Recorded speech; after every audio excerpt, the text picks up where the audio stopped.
¿Qué tal? ¿Cómo están amigos y amigas de esta comunidad? Aquí un poco agripado, pero feliz, por supuesto, de compartir con ustedes las opiniones este sábado.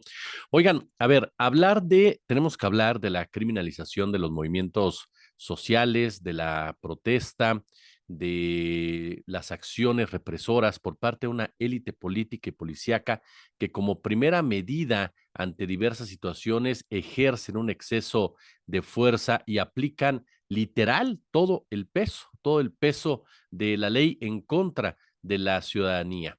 No quiero caer en esta comparación fácil de que no se comportan igual con los criminales, pero es una realidad que si uno va a Zacatecas, si uno va a Colima, si uno va a Nuevo León, si uno va a Puebla, si uno va a Guerrero, las acciones por parte de la policía no tienen absolutamente nada que ver cuando están involucrados en un enfrentamiento con delincuentes a cuando se trata precisamente de ciudadanos. En muchas ocasiones, lo compartíamos el día de ayer por la mañana, en muchas ocasiones porque la misma policía forma parte de ese crimen organizado, son sicarios con placa y por lo mismo se vuelven cómplices de cada una de las actividades delictivas y desde ahí ejercen también, por supuesto, el miedo como forma de control social hacia a una sociedad a la que intentan regularmente impedir que siquiera levante la cabeza.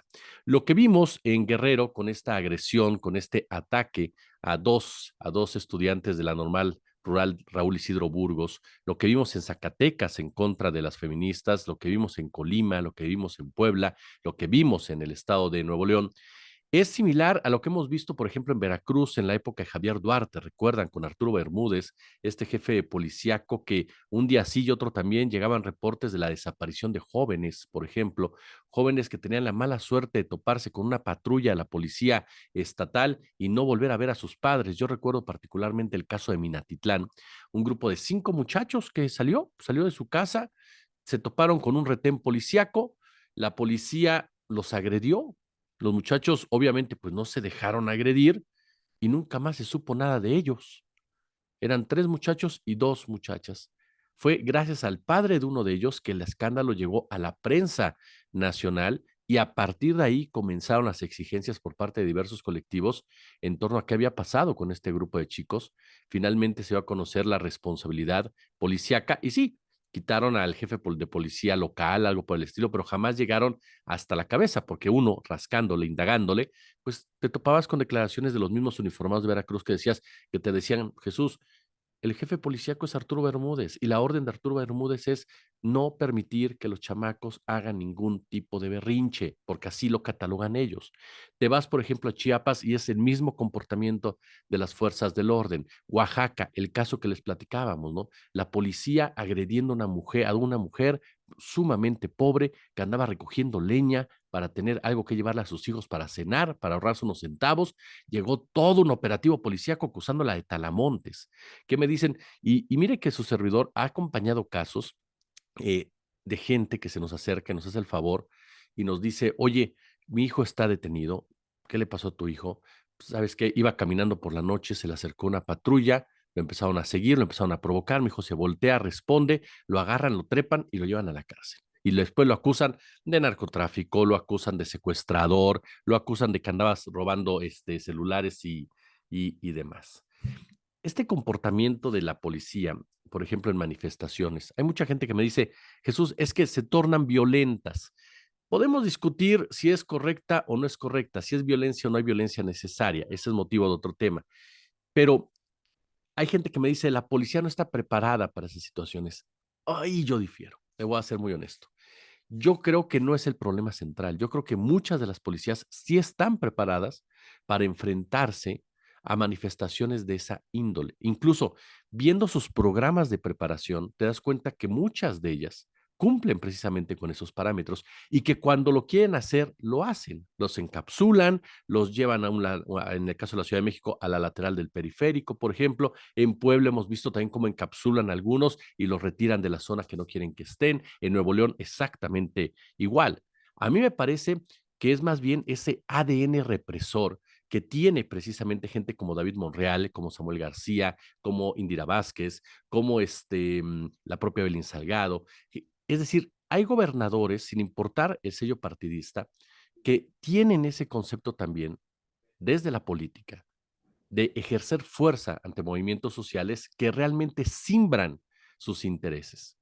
Porque más allá de si estás de acuerdo o no estás de acuerdo, el movimiento de Ayotzinapa simbra intereses políticos partidistas muy profundos, particularmente del Estado clandestino, del Estado ilegal que comanda este grupúsculo de militares.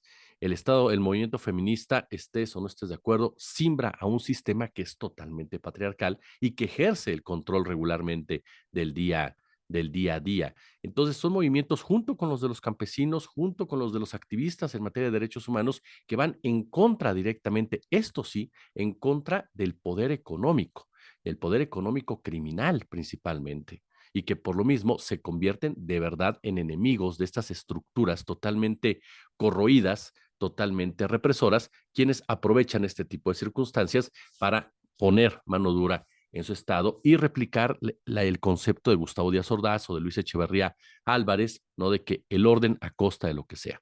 Mire, de las leyes Mordaza a la toma en consideración como enemigos de quienes se oponen a la lógica de crecimiento y de acumulación, pasando, por supuesto, por la represión violenta de las movilizaciones sociales, el hostigamiento a los defensores de derechos humanos, tanto en Europa como en América Latina, porque no es un asunto solamente de México.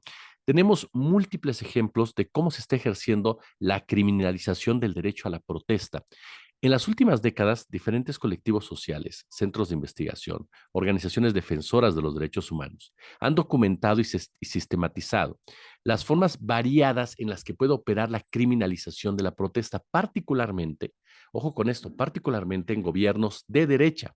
Son tres los patrones que se repiten a la hora de criminalizar el derecho a la protesta. En primer lugar, el señalamiento de las personas y las organizaciones que por su labor activista no desafían el poder, por supuesto, corporativo, la lógica de la ganancia y son tachadas de opositoras al desarrollo y al bienestar de la mayoría de la población. En segundo término, y como consecuencia del paso anterior, la represión y persecución de aquellas para impedir el ejercicio de sus derechos fundamentales. Y por último, en caso de que las dos vías anteriores no fueran efectivas para bloquear la protesta, la agresión, el hostigamiento y la eliminación física de quienes se enfrentan al modelo dominante. En numerosos casos, perdón que haya sido tan técnico, pero en numerosos casos el proceso combinado de estigmatización, de judicialización, puede evolucionar a un contexto de militarización, a un contexto de persecución policial, de hostigamiento a las organizaciones sociales, políticas, sindicales, que pone en peligro la propia integridad física de las personas defensoras, por ejemplo, de los derechos humanos. Y hablo de reales derechos humanos, no estamos hablando, no estamos hablando de eso que se nos dice de derechos humanos, ni de estas ONGs totalmente compradas que responden a intereses neoliberales. No, no. Hablo de verdad de los derechos del mexicano, mexicana a pie, del ciudadano y ciudadana de a pie, en pocas palabras.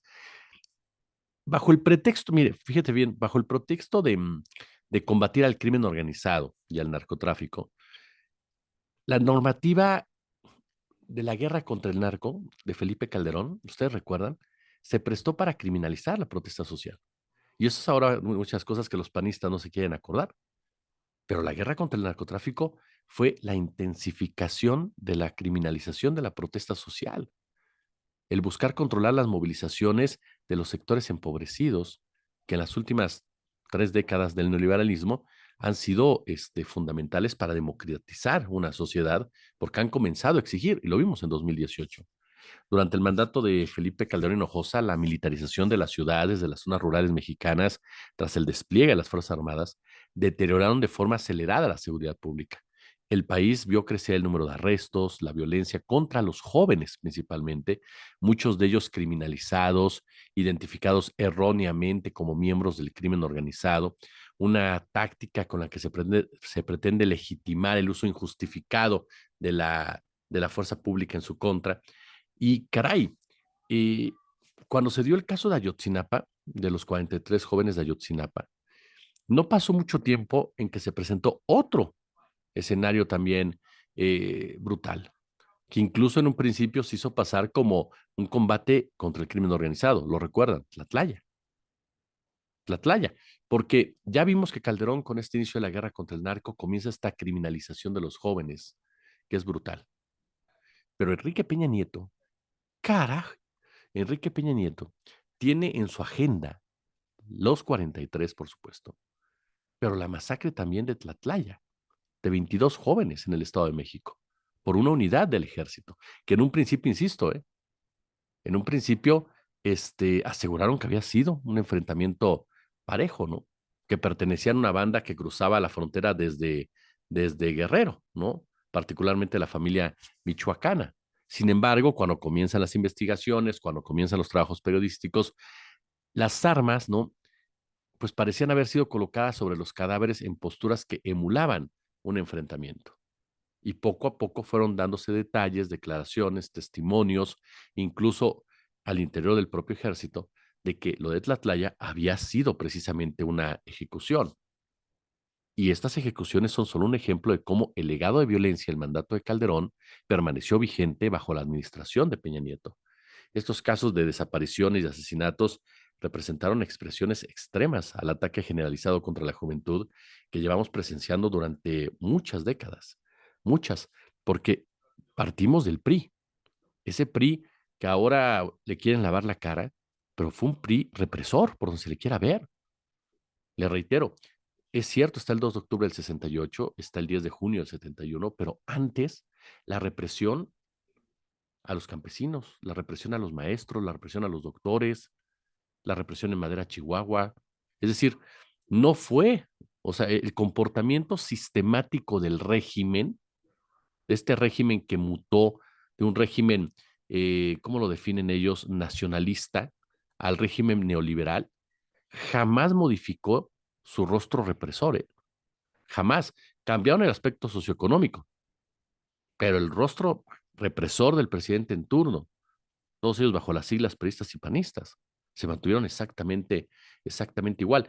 Y tristemente ahora, aun y cuando el presidente López Obrador no es igual a ellos en ese sentido, ni mucho menos, ni en muchos otros tampoco, lo cierto es que hay muchos gobernadores que se forjaron con esa idea y que la clase política, más bien la clase policíaca, no ha modificado esa conducta. Porque incluso se dan casos que hay políticos que no, ni siquiera dan la orden y la policía ya está actuando, porque ya la policía está estructuralmente definida y diseñada para ese tipo de agresiones como las que vimos en contra de las mujeres en Zacatecas, como las que vimos en contra de estos dos jóvenes de Raúl Isidro Burgos de Ayotzinapa en Guerrero, y cómo desde hace tantas décadas la policía ubica a los jóvenes como los enemigos, por supuesto. ¿Por qué?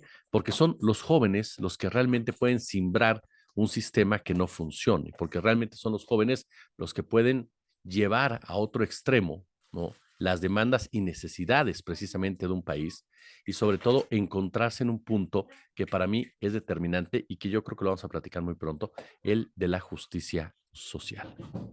Eso es determinante y no podemos dejar de lado. Si les gustó el video, por supuesto, déjenme su comentario, su punto de vista. Ya saben ustedes que los leemos absolutamente todos. Les agradecemos sus sugerencias. Ya le hemos dado salida a algunas. Compartan el video, denle like, por supuesto.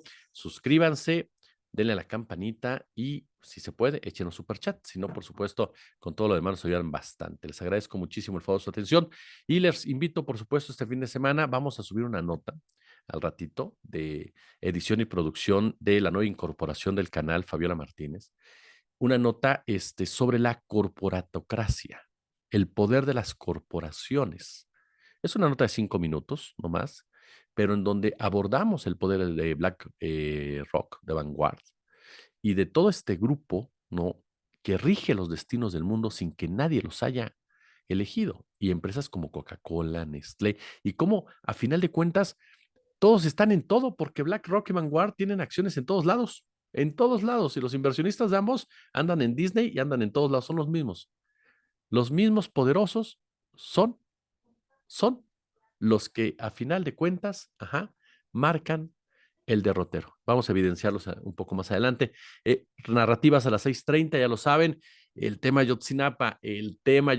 Quiero que estén, por favor, en narrativas, háganos ese honor, escuchen las posturas de Ricardo Valderas y Federico Bonazo. eh, son posturas críticas, son posturas inteligentes, son posturas que a lo mejor ustedes no están muy de acuerdo, a lo mejor sí, pero En definitiva, creo que son posturas que van a ayudar a abonar la discusión en torno al tema de Ayotzinapa. Y yo regreso al ratito, a las 8:30, si les parece bien, con el comentario respecto a las guerras sucias, que fue uno de los temas de esta semana. Les agradezco muchísimo el favor de su atención. Como siempre, un gusto, como siempre, un placer.